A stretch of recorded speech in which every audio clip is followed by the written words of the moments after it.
5 friends enjoying themselves at a house party to celebrate the end of classes at the University of Calgary would become the victims of the largest mass killing in Calgary's history, and the killer would be no stranger to the victims.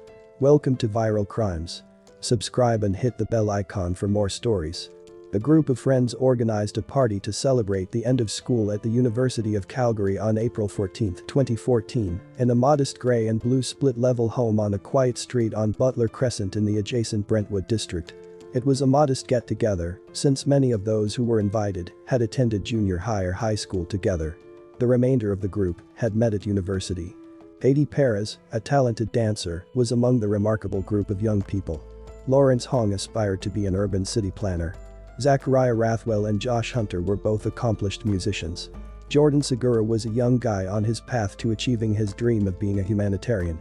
Brendan, one of the Brentwood housemates, wanted to bring his buddy Matthew to Grood, although his conduct was a little odd. He discussed conspiracy theories, wore blue medical gloves for no apparent reason, kept garlic in his pocket, and discussed vampires. The others, on the other hand, attempted to be extremely friendly to him and had a nice night. Matthew got a huge kitchen knife and stabbed Zach Rathwell 7 times without provocation at 1 a.m. After that, he went into the living room and stabbed Josh Hunter 6 times. Jordan Segura was his next victim, who he stabbed once. Katie Perez witnessed the assaults and attempted to flee by running out of the living room, but Matthew immediately tracked her down in the dining room and stabbed her 4 times. After stabbing her, he stood over Lawrence Hong and stabbed him 4 times as he slept.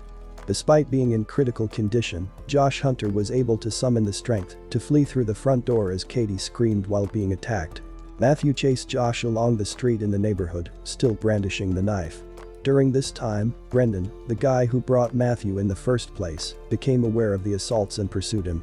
He caught up to Matthew and persuaded him to surrender the blood-soaked knife. It was the night of the long knives. Matthew said to Brendan. Matthew rubbed his bloodied hands on Brendan's hands and informed him they were blood brothers, which was shocking. He advised his friend that if he got in his way, he'd be next. Brendan, out of fear and horror, let Matthew go and witnessed him flee the murder scene. Meanwhile, another roommate in the Brentwood home, who was unhurt, called 911. Lawrence, Jordan, and Zach were already deceased when police arrived. Josh and Katie were taken to the hospital, but passed away as a result of their injuries. During this, Matthew was subsequently apprehended by police. To Calgary, where a party to mark the end of the school year turned tragic. 5 university students are dead, brutally stabbed in the early hours of this morning. Here's how it happened. All of the victims were students of the University of Calgary. At a rented home a few blocks from campus, about 24 people gathered for a low-key party yesterday evening. Just before 1:20 a.m., police say the suspect arrived and began his gruesome attack. Someone called 911. The suspect took off on foot.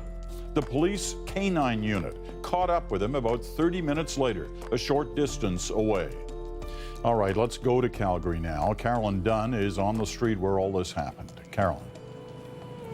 Well, Peter, Bermuda Shorts Day, or BSD as it's known, is a 53-year-old tradition around these parts. It's supposed to celebrate the end of classes for University of Calgary students, but today it took a deadly turn.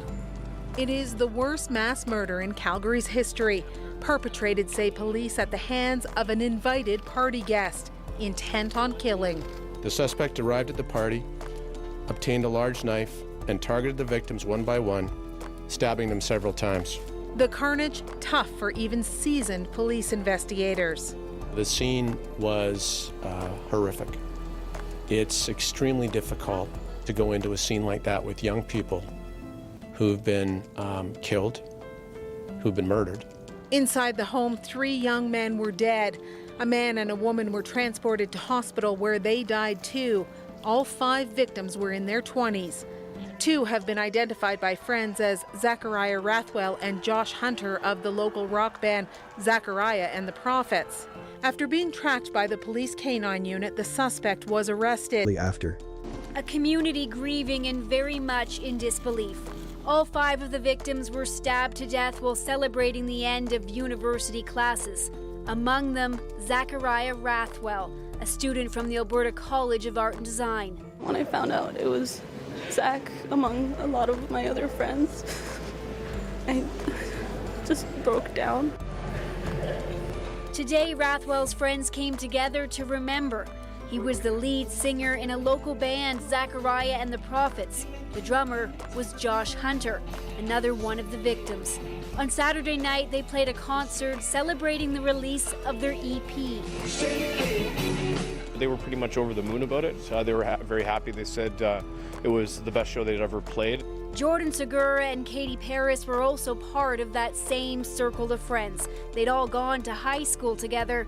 They were also killed that night. Paris was an English major and loved to dance.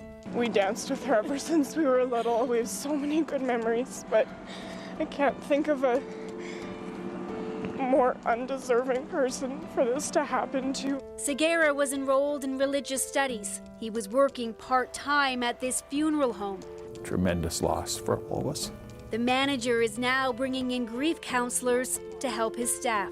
He was just a young man who cared, a young man who wanted to serve people, and a young man who was very, very responsible. The oldest of the victims, at 27, was Lawrence Hong. Today, he's being remembered for his volunteer work. Lawrence was just the sweetest guy. Smiles for everyone. Many of the students grieving their friends are also struggling to come to terms with just who is accused of murdering them. Matthew DeGrood is the son of a Calgary police inspector. He never seemed like the kind of person who would do something like this. He was going to law school. Like, he had everything going for him. The question is just what triggered these killings. The police will be on scene here for at least a few more days. As for DeGrood, he's in a secure psychiatric facility and he's scheduled to make a court appearance next week. On May 25, 2016, the judge presiding over the case agreed with the experts and declared DeGrood not legally accountable for voices he heard from Satan commanding him to murder his 5 friends. The Queen's Bench judge stressed the rules surrounding a not criminally responsible finding, which guarantees that those with mental illnesses get treatment rather than punishment. His findings were that at the time of the events, my client suffered from a disease of the mind. He was psychotic, probably schizophrenic, and that as a result of this mental illness he was suffering, he was incapable of understanding what he was doing. He believed he was acting in self-defense. He was committed to a secure mental institution. Matthew was a model patient at the hospital, eager to take his medication and maintain his mental health. He was given privileges such as being able to leave for up to 24 hours at a stretch and accompanying his parents on outings into the city. Matthew was eventually allowed to go on completely unsupervised activities. The parents of the 5 victims are concerned that this tragedy may happen again and he does not deserve to be released. They feel there is always the possibility that Matthew may stop taking his medication and explode once again. So painful to have to go back to that same place. And then to have people look at you with no compassion and no caring and tell you, well, we're just so happy that the man that murdered your children is doing so well. Because Matthew is doing so well, doctors and experts believe that he is on the path to a full discharge. I don't think that Canadians understand what an absolute discharge means. It means that he has all the rights and freedoms he had before he killed our 5 children. Like you or I, he can move freely anywhere across the country, across the world. He does not have to take his medication if he chooses not to. He killed 5 young, healthy people in under 2 minutes.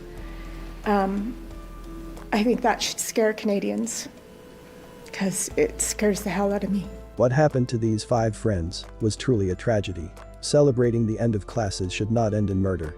Please pray for the continued healing for the friends and family. This was an unimaginable tragedy. Thanks for watching, and we will see you in